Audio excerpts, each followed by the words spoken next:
میرا کم سی، ایدے کول رکوع کرانا میرا کم سی، اینو سجدے دے اندر گرا دیتا ہے، ایتھوں تک میرا کم ہے، ایدی بگڑی بنانا ہون ربا تیرا کم ہے۔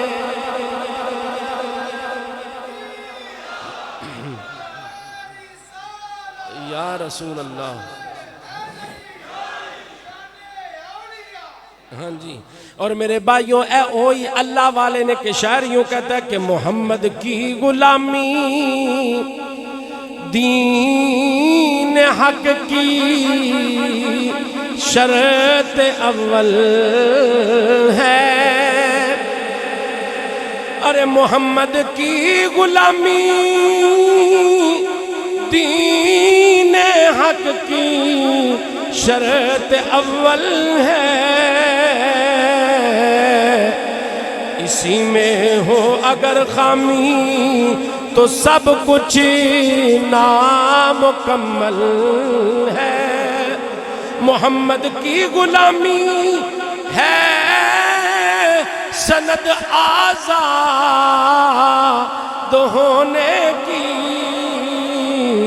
خدا کے دامن توحید میں آباد ہونے کی، اور چھٹ جائے اگر دولت کونین تو کیا غم ہے، اور چھوٹے نہ مگر ہاتھ سے دامن مصطفیٰ تو غم ہے۔ اگر حضور ناراض ہو گئے تو پھر معاملے خراب ہو جائیں گے، پھر بیڑا غرق ہو جائے گا، پھر بندے دا کک کنڈا نہیں رہنا۔ اولیاء اللہ نو بھی منو اور حضور نو انج منو کہ اللہ تو بعد اگر کسی کا مقام ہے تو وہ محمد الرسول اللہ صلی اللہ علیہ وسلم کا مقام ہے۔ اور حضور کو بشر کہنے والا، یہ کہنے والا کہ حضور نعوذ باللہ ساڑھی طرح نے اور وہ کفر کرے گا، یہ عقیدہ مجدد الفسانی نے ہمیں دیا۔ حضور خود کہیں کہ میں بشر ہوں اور خود کی کہتے ہیں، جدو آپ نے فرمایا نا میں بھی بشر ہے تواڈے ورگا، تے آپ صحابہ نے دیکھ کے اپنے اونجی کھانا شروع کر لیا، لیکن رسول اللہ صلی اللہ علیہ وسلم نے فرمایا آنا بشر مثلکم، ہے تواڈے وچ کوئی میرے جا بشر بخاؤ گا مینوں، وہ ہے کوئی حضور جیا، وہ تو دنیا دے ہوتے تیرے کہن تے کوٹھے دکان نہ اڈے، میرا محبوب تے وہ اشارہ کرن تے چند قدمہ دے اندر آ جاندہ ہے۔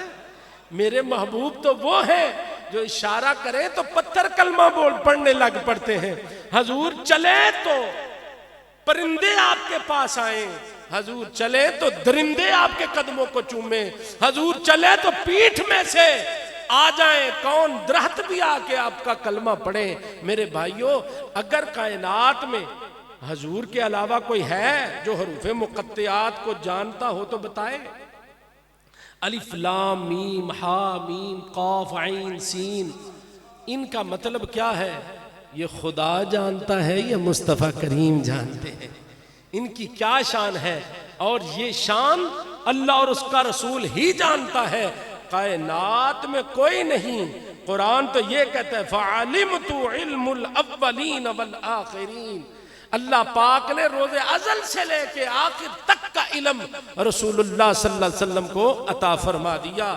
اور میرے بھائیوں، حضور مجدد الفسانی اور اولیاء اللہ کی شان یہ ہے، یہ برے لوگوں کو سیدھے رستے پر لاتے ہیں۔ اور آپ سب کو پتا ہے قرآن سچا ہے کہ نہیں؟ سچا ہے نا؟ مسلمان اہل سنت سچا ہے نا؟ ہاں جی، ساڈا عقیدہ سچا ہے نا؟ ساڈا کلمہ سچا ہے نا؟ ایسی سچے ہیں تے تادی سچے رب دی بارگاہ چ بیٹھے ہیں نا، تے پھر بھی بندے پریشان کیوں نہیں؟ آزمائشاں ہوندیاں نے، اللہ نہیں جی آزمائش میں ڈال دا۔ قرآن پڑھیا کرو، خدا کہتے ہیں ہم تو ہرگز اپنے بندے کو جہنم میں نہیں ڈالنا چاہتے، ہم ہرگز اپنے بندے کو تکلیف نہیں دیتے، یہ بندے خود ہی ہیں جو خود عمل برے کر کے اپنے آپ کو تکلیفوں میں ڈال لیتے ہیں، خود ہی ایسے اعمال کرتے ہیں کہ یہ اپنے آپ کو پریشانیوں میں ڈال لیتے ہیں۔ وہ میرے بھائیوں، میرا رب تو 70 ماؤں سے کیا کروڑوں ماؤں سے زیادہ محبت فرماتا ہے۔ کدے غور تے کریا کرو، اللہ تو علاوہ کوئی سجدہ کرنے والا ہے؟ ایک سادی گل، آخری گل بس، احساس ہے، ٹھیک ہے نا، وینٹیلیٹر مشین دے ہوتے کوئی مریض ہوئے تو سامنے ویکھیا ہوئے گا کسے بندے نو ایک دن دا میرا خیال ہے کنے ہزار، کسے دور دے وچ اساں والد صاحب دا کرائے تو 24 ہزار لیندے سن، پھر گھٹدا گیا، ہن بھی میرا خیال ہے 10,000 تو گھٹ نہیں ہے۔ ہاں جی، ایک دن دی سانس، صرف ایک دن دی سانس 10,000 روپیہ، تے اپنے سالاں دا حساب لا لو۔ وہ جڑا رب تسی نافرمانیاں کرن دے باوجود اینی تانوں آکسیجن فری مہیا کر رہا، کنا کہ پیار کردا ہوئے گا، کنا کہ محبت کردا ہوئے گا کہ تواڈے کول ہزاراں گناہ ویکھن دے باوجود، ہزاراں غلطیاں کرن دے باوجود اللہ کسے نوں بھی تکلیف نہیں پہنچاندے۔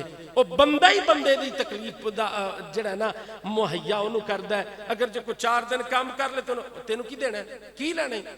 بندہ یہ بندے کو کہتا ہے چل جا تیرے کو کوئی پیسے نہیں۔ حضور نے تو فرمایا جس نے 1 روپیہ کسی کا نہ حق مارا، 70 سال کی نمازیں اسے قیامت والے دن انہوں واپس دنیا پہن گیا 1 روپیے دے بدلے۔ تے 1000 دے حساب لا لو تے لگ سمجھ آئے گی، تو باقی سمجھ جائے بھائی کنیاں۔ چلو 1 لاکھ نماز پڑھی تساں، 1 نماز حرم چ پڑھی تے لاکھ دا ثواب، تو ہی روز ہی اتھے پڑھ دے۔ 70 سال عمر ہے، 70 سالاں دی نمازاں خانے کعبے چ پڑھیاں نے، مدینے چ پڑھی تے 1.5 لاکھ دا ثواب مل گیا۔ یہ سارے ثواب پا کے تے جے روپیہ لاکھ کہے دا دینا ہویا، حساب تو کرے، کاؤنٹنگ کرے، سارے ہی گئے۔ اور پھر یہ کہہ دینا کہ اللہ بڑا غفور رحیم ہے، اللہ معاف کرنا ہے۔ مولوی تے پیو دا دین ہے، مولوی اپنے گھروں گل پہ دستا ہے۔ عمل سے زندگی بنتی ہے، یہ جنت بھی جہنم بھی، یہ خاکی اپنی فطرت میں نہ نوری نہ ناری۔ داڑھی منڈے نعت خاں کو نعت پڑھا کے آپ یہ کہیں آپ جنتی ہو گئے تو کوئی جنت نہیں لبنی جب تک جنت والے رب کی بات کو نہیں مانو گے۔ میلاد مناؤ، اعلیٰ حضرت بھی کہتے تھے، مجدد الف ثانی بھی کہتے تھے، کوئی ضرورت نہیں لکھاں روپے لانے دی، اپنے بہن بھراواں نوں با کے ایک نعت خانو بنا لو جڑا حضور دا غلام ہوئے، نماز پڑھن والا ہوئے، تیرے تے داڑھی ہوئے، وہ قرآن پڑھو، نعت پڑھو، حضور دے قصیدے پڑھو، اسی کا نام تو میلاد ہے نا۔ یہ بہار آنے والی ہے میلاد کی، آئندہ جمعے کے بعد غالباً بہار آ جائے گی اور دیکھنا ہر طرف رونقیں لگ جائیں گی۔ حضور ربیع الاول کا میں نہیں پہلی بہار ہے، آپ آئے تو رت مستانی ہو گئی، بن دیکھے دنیا دیوانی ہو گئی۔ وہ میرے نبی دے دیوانے ہو، اپنے کریکٹر کو ٹھیک کریں، اگر یہ ٹھیک نہ ہوا تو خالی میلاد نال گل نہیں بڑھنی۔ مار کھا کے جنت چ گئے تے کی گئے؟ وہ سیانا پتر وہی ہوندا ہے جڑا دوجے نو مار پیندی ویکھ تے آپ سیدھا ہو جائے۔ ضروری نہیں وہ رچھ دی طرح دند کڑا کے تے بندہ پھر کہے کہ ہن تہاڈا حصہ ہے۔ نہیں میرے بھائیوں، آج وقت ہے سب ٹھیک ہو جائیں، اپنے گناہوں کی جو ہے نا اللہ سے تائب ہو، معافی مانگے، نمازی بن جائیں، پنجگانہ نماز ادا کریں، ہر بندہ گالی گلوچ کو چھوڑ دے، لغویات گفتگو کو چھوڑ دے، اپنے معاشرے کو پاک کریں، اپنے گھروں کے اندر سکون پیدا کریں، اپنے گھر والوں کی طرف اتنا ٹارچر نہ کرو، گھروں میں جاتے ہی سارے دن دا غصہ تسی بیوی بچے تے کٹ دیندے ہو۔ کیسا معاشرہ نہیں؟ ٹینشن باہر دی، بڑی گل کہے انہوں انج پہ جانا، بچے نو ہوتے نو سٹ مارے تو انج۔ آج ان کو جو سکھاؤ گے کل یہی سیکھیں گے۔ پلیز خدا کے لیے اپنے گھروں کو امن کا گہوارہ بنائیے اور دین سیکھیں، اور سب سے اعلیٰ دین رسول اللہ کی تعلیمات ہیں اور اللہ کا قرآن ہے۔ قرآن ترن آستے نہیں، یہ پڑھنے کے لیے ہے، اسے پڑھا کریں اور ترجمے کے ساتھ پڑھیں، آپ کو کسی کی ضرورت نہیں پھر پڑے گی۔ نہ سمجھ آئے تو جب تک زندہ ہم تو ہیں، ہمارے بعد بھی اس کے اوپر بیٹھنے والے آئیں گے۔ یہ اللہ ہم سب کو دین حق پہ عمل کی توفیق عطا فرمائے، اور قرآن و سنت والی پیاری پیاری زندگی اللہ عطا فرمائے، اور ہر قسم کی بد عملی سے، بد طریقی سے، بدتمیزی سے، بد کلامی سے اور بد تہذیبی سے اللہ ہمارے اس معاشرے کو، پاک وطن کو اللہ محفوظ فرمائے۔ وآخر دعوانا ان الحمدللہ۔